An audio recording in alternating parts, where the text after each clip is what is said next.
Il faut savoir qu'il y a des choses avec lesquelles il ne faut pas aller en bataille. Il faut lâcher prise face à ces choses-là. Il y a des choses qui détruisent mentalement. Il y a des choses qui nous épuisent de nos forces. Il y a des choses qu'on ne contrôle pas. Il y a des choses vraiment qui nous drainent toute notre énergie. Ces choses-là, je pense qu'il faut les fuir. Il ne faut pas essayer de les combattre. Je suis d'accord, il faut être mentalement prêt.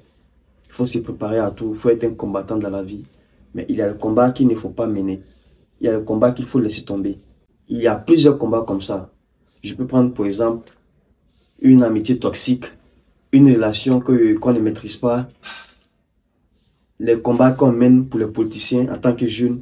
C'est nous, on mène ce combat-là, on donne de notre sang, on donne toute notre force à des personnes qui ne nous connaissent même pas. Donc c'est des combats qu'il ne faut pas rentrer dedans, surtout quand on est jeune. Il y a des combats qui sont perdus d'avance. Il y a des choses qu'on ne peut pas changer. Peu importe ta force, peu importe ta détermination, peu importe ton courage, tu ne pourras rien changer ou tu ne pourras pas les contrôler. Par exemple, tu ne peux pas forcer quelqu'un à t'aimer, à être loyal, à être honnête, parce que c'est des choses qui vont de soi. Ce sont des choses que, tant que la personne elle-même ne décide pas de changer, tu vas gaspiller tes forces sans avoir gain de cause. Il faut savoir trier ces combats pour sa propre protection, pour sa propre paix intérieure. La vie n'est pas facile. Tu dois d'abord mener tes propres combats avec toi-même, tes combats intérieurs. Donc les combats extérieurs, tu ne vas pas toujours gagner.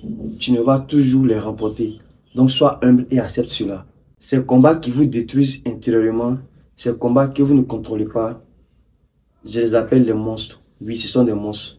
Car elles vous dépouillent de toute votre énergie. Un homme fort, un homme puissant, c'est aussi son énergie. Quand tu perds ton énergie, tu perds beaucoup de choses. Tu perds énormément de choses. Donc il faut savoir que dans la vie, il y a des monstres qu'il faut affronter et qu'il y a aussi des monstres qu'il faut fuir. Et même de très loin. Ajouté à tout ça, il y a des monstres même qu'il ne faut pas croiser le chemin. Il faut savoir les identifier de très loin et changer de chemin avant qu'ils n'arrivent à votre niveau. N'essayez pas, ne cherchez pas à les croiser. Fuyez-les carrément. Après cette vidéo, j'espère que vous saurez quoi faire de votre énergie. Si vous devez la dilapider ou si vous devez l'utiliser pour les bonnes choses, le choix vous appartient.